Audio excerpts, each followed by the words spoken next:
Hey guys, Stephen Underwood with Veterans in Victory Incorporated, and here we are again with another episode of our Veterans in Victory podcast. Been quite a few developments that have happened over the last few days, and honestly, recording a podcast is a learning curve for me. I'm sure you guys have learned that by now. One of the things that is new, this is the second episode using this, but I have a microphone now, and so the sound quality is better, if you can tell, than using my headphones. Even the built-in mic on that was a little muffled and hard to hear at times, and you had to turn the volume all the way up on that one episode to be able to hear it even a little bit. So hopefully that is fixed now. I do want to tell you, as you can see, I trimmed my beard yesterday. That was, honestly, it was on accident that it's this short. I like to have my beard kind of come down to a point, and I cut off too much, and so I didn't have the option, or have the only option I had was to go ahead and cut it down to where it would be even. But so may have a little bit different look for you today, but still wearing the same tank top. I don't know how that always works out. I guess because the only time I can record is when I am off, and when I'm off, especially during this heat, this is what I'm wearing. So anyway, may end up becoming my trademark. I have to have some Veterans in Victory tank tops made so that I can just keep going with it, and that would be like my thing. But I'm in talks with a professional recording studio. It's actually a TV station in the Ringgold area, Area 52 television, and John is the owner and operator of that. He's a super nice guy. I was able to pitch to him the idea of Veterans in Victory and what we want to accomplish. And so we're going to be talking more in detail about using his recording studio and actually doing a more professional look, and then not only being able to put these onto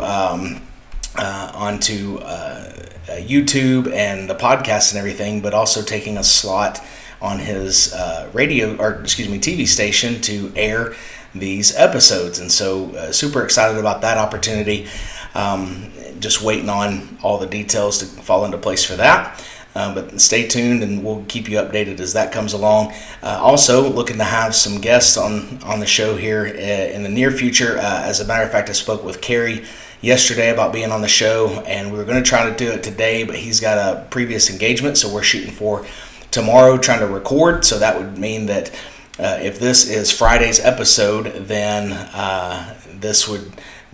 he would be ready to go for the following Monday, because we want to try to get out 3 episodes a week if possible. Of course, as we grow in our support and ability and time and all of that, we'll try to put out more and more episodes frequently so that we can talk about these issues and just stay informed and raise awareness for the veterans that we're trying to serve.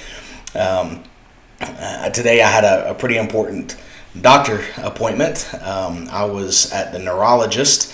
Apparently I have a couple of traumatic brain injuries from untreated concussions that I really didn't even know about, to be honest with you. But for the past several years, I've had migraines that will start at the base of my skull back here on my neck, and then kind of what they call ram's horn over to the front, and they can be very debilitating and painful. And so the VA has been very good to me, and they referred me to a neurologist here in town. So I had a consultation with them. As well, as you can see, I have my wrist in this brace, and I have for some time, because I have some pain, and I'm going to forget the name of this tendon that runs down your forearm.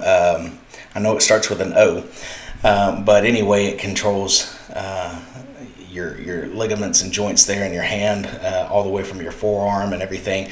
And that could be a symptom of what's going on in my neck and possibly the base of my skull. And so waiting on some of those results.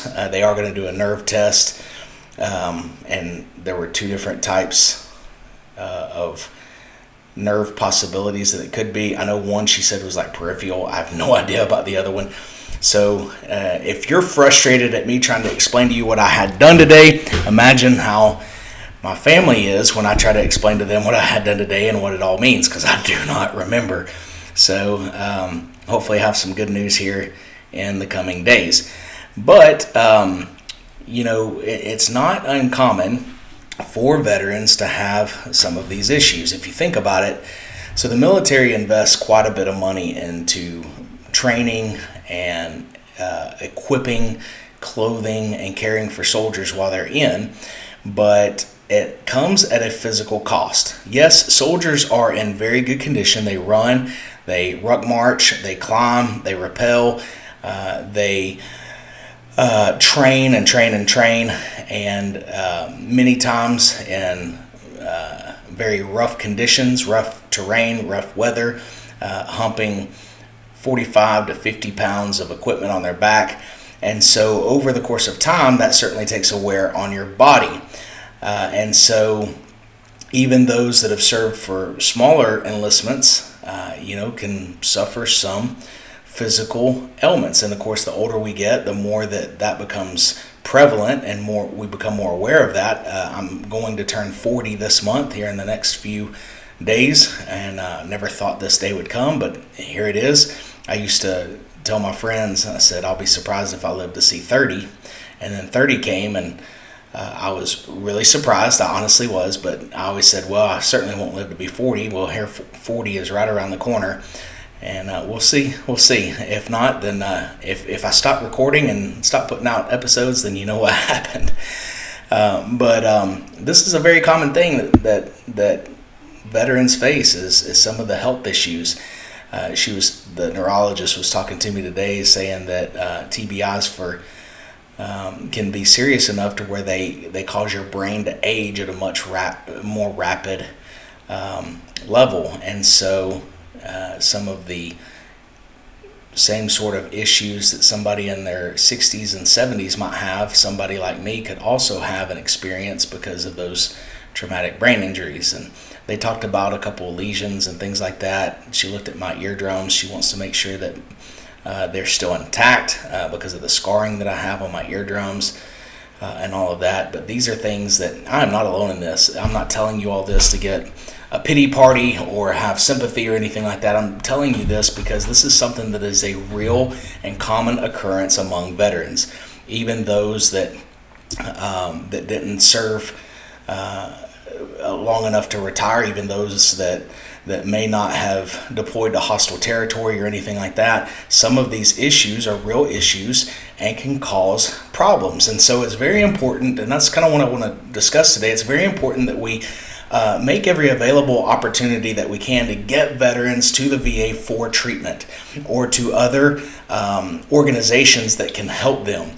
The thing is that there is no shortage of availability. The problem is being able to get these veterans there. Why? Because like we talked about in one episode, sometimes veterans are just too prideful and too stubborn to admit that they have any problems. And so they put it off. In my situation, and I'm going to just be very honest, and if you're with the VA, I apologize, but this was my experience. My dad passed away very suddenly in 2014. It was kind of a wake-up call for me. I was overweight and out of shape. I had high blood pressure. I was obese, pushing 300 pounds, and so I decided that I wanted to start working out again, getting back into shape. But I also wanted to get checked out for any heart problems because Dad passed away of a heart attack. I wanted to get checked out for other things that might have been happening at that time. And so one of the first things I had to do was I had to get on the phone with the VA simply to change my home of record. When we got back from Iraq, I had moved out to Myrtle Beach. And so my home of record at that time was in Myrtle Beach, South Carolina. And the VA clinic that they had me assigned to was there in Charleston, South Carolina. Well, at this time, I lived in Dalton, Georgia, where I currently live now. And the closest VA clinic to me at this point is Chattanooga, Tennessee. And so that's the one that I wanted to visit. And so I had to try to get my home of record changed to reflect that Chattanooga and the Nashville system would be my VA healthcare system.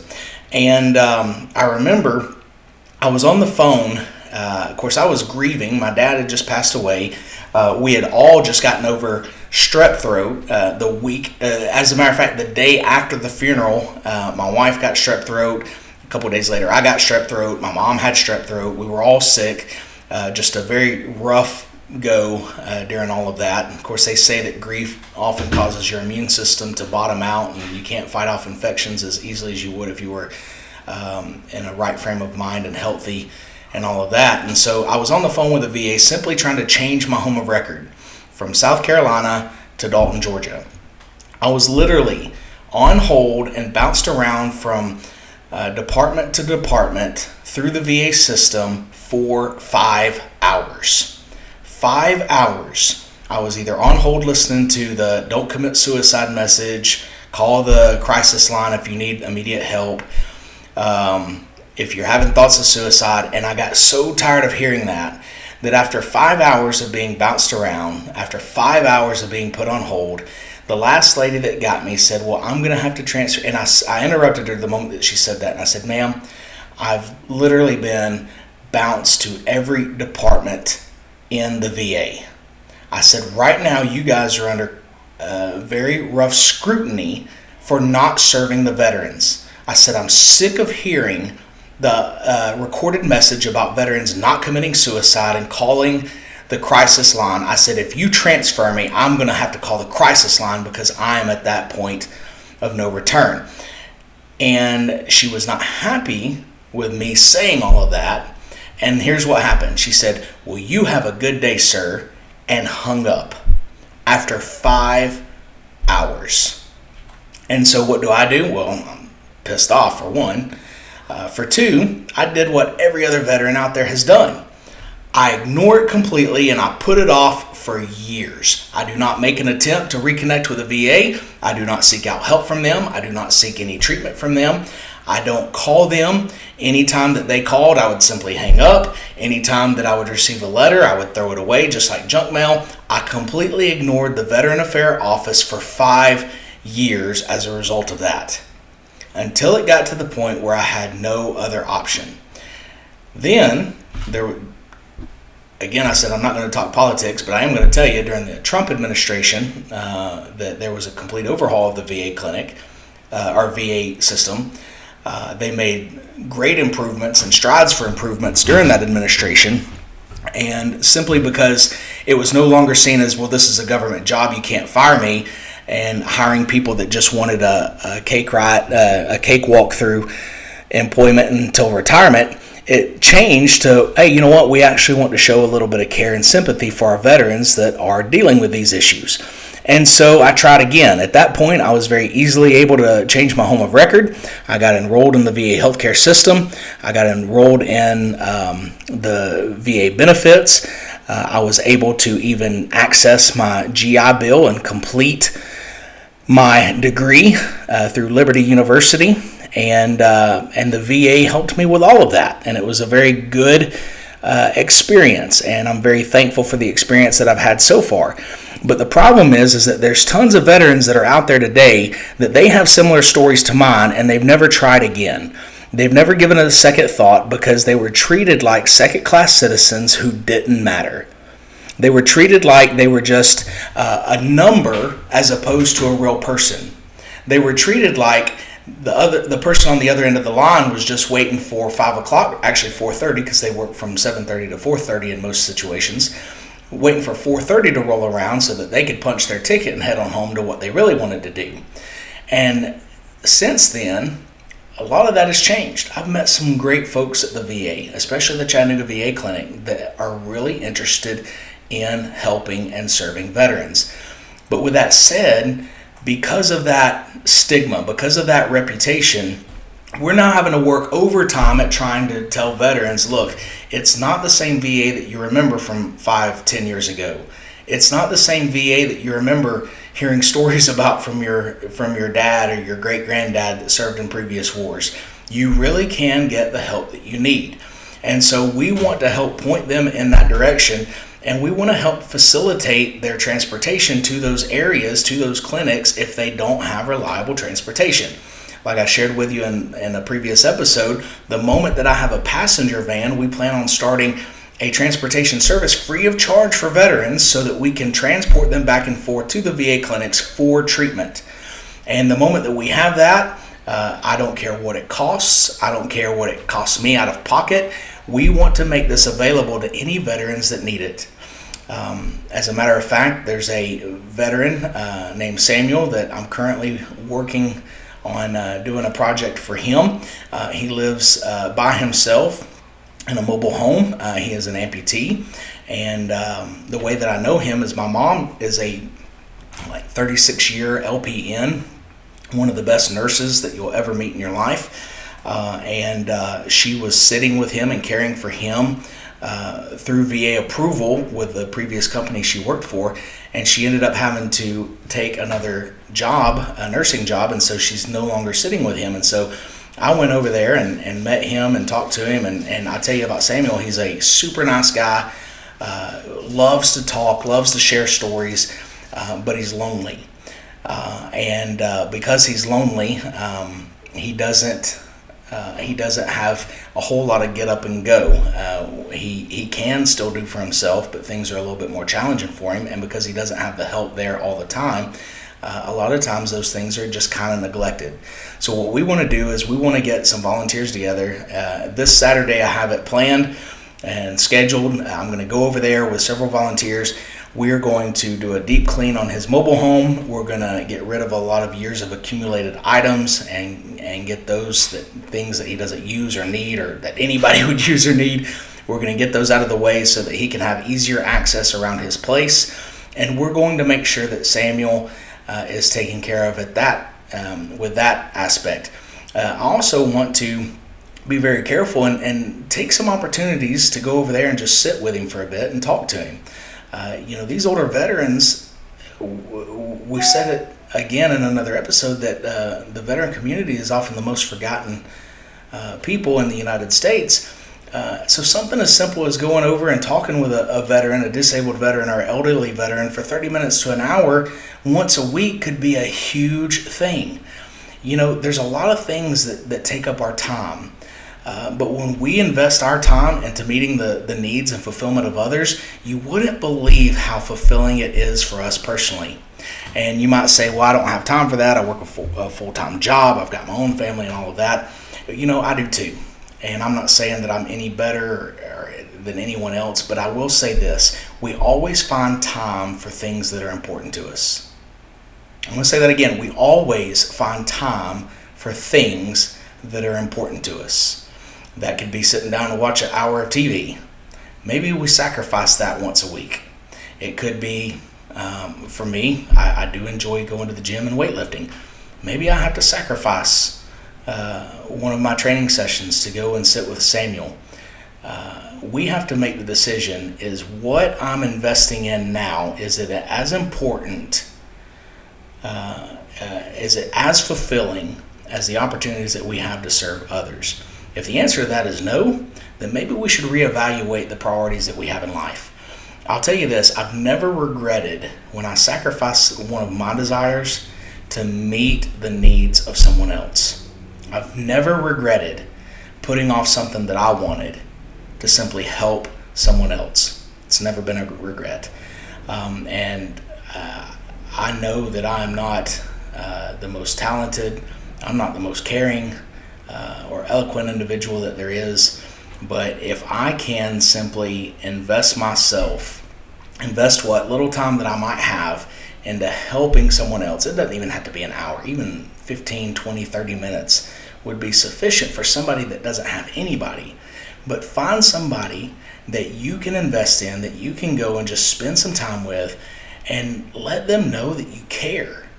It's amazing what people will do when they know someone cares about them.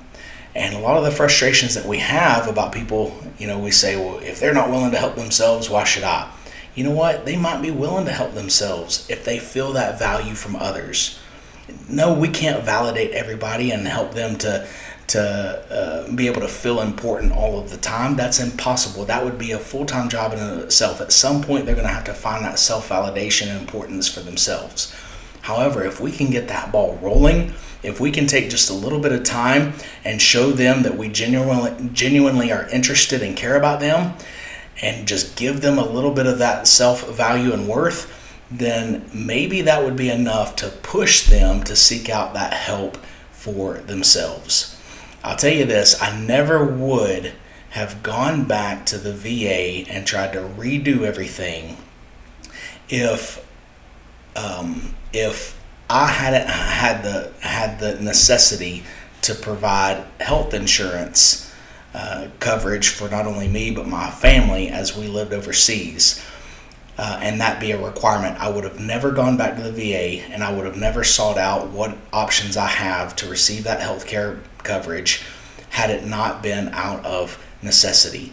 So let's make these guys a priority. They need us, and eventually when they see that they're needed, or they're valued, or they're wanted, and we show them that we're available, they will take it to the next level and they will begin to help themselves. There's a saying that you can only help somebody that's willing to accept it. The problem is, have we ever offered it? Have we stepped out of our busy schedules and our busy lives and said, you know what, I know that I don't have a whole lot of time, but I am going to block off this section of time in my life and I'm going to allow it to be yours. So how can I serve you? We're going to talk more about that aspect. I use that word a lot, serve, and we're going to talk about what it means to actually be a servant. And a lot of times we think that being a servant means that we are lowering ourselves, and to an extent we are, because a servant is someone that is underappreciated and they're undervalued. However, it's one of the greatest forms of leadership, and we're going to look at some good examples of that in the coming episodes. So we do have a lot planned for the future. We're going to begin having some more planned out episode topics. When we start having guests, we're going to have some prepared questions and discussions that we're going to be able to do some one-on-one back and forth with. Again, I'm going to have Carrie Hawkins on as soon as possible. We're going to have Austin Gardner on the show, especially talking about the leadership and investing in others. That would be an incredible series. I couldn't fit it all into one episode. We would have to record probably several hours and break them up into several episodes. We're going to have his son Chris Gardner on to hopefully talk about not only being an entrepreneur, but also financial management and generosity, and being involved monetarily, and how we can better put ourselves in a position to be able to be generous. And this is something else that I've never regretted. I've never regretted giving financially to a good cause. I've made some really dumb purchases before. I've made some unwise financial decisions before, but I've never regretted when I was able to give somebody else something that they were in need of. And so there is a very important message behind generosity, and we want to hear from Chris and his expertise on that, and how we can put ourselves in a place financially to be able to be generous. We all live in a day where it seems like we live paycheck to paycheck, but it doesn't have to stay that way. We don't have to live there. We can live to a certain level that we can control our finances and have more to be generous with. And I'll tell you this, there's never been a time where I was generous that I regretted it, but there's also never been a time that I was generous that it didn't come back to me more so. And so got plenty of stories about that as well. I hope to share one of my favorites with you here in the very near future when we do have Chris on. But thank you guys for joining us again.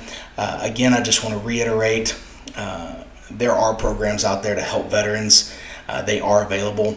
A lot of them don't know about it, so if we can raise awareness to help them to know about it and then facilitate the means for them to get there, then we have started the process of recovery. We've started the process of victory in their lives. And that's why we are Veterans in Victory, because we do not stay defeated. We live in a state of victory.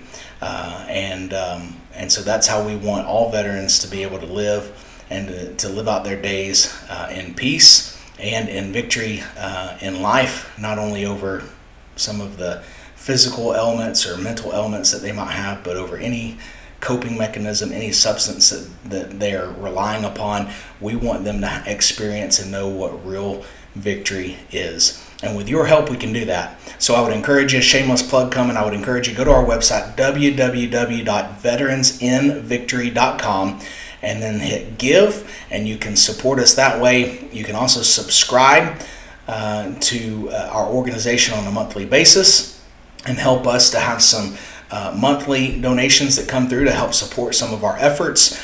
And another way is that you can subscribe to the podcast, subscribe to the show, and help us to continue being able to put out content and material for this. It's all to raise awareness. It's all to put information out there for veterans to be able to use and access. And so that's exactly what we want to do. Thanks again for joining us, and you guys have a great day.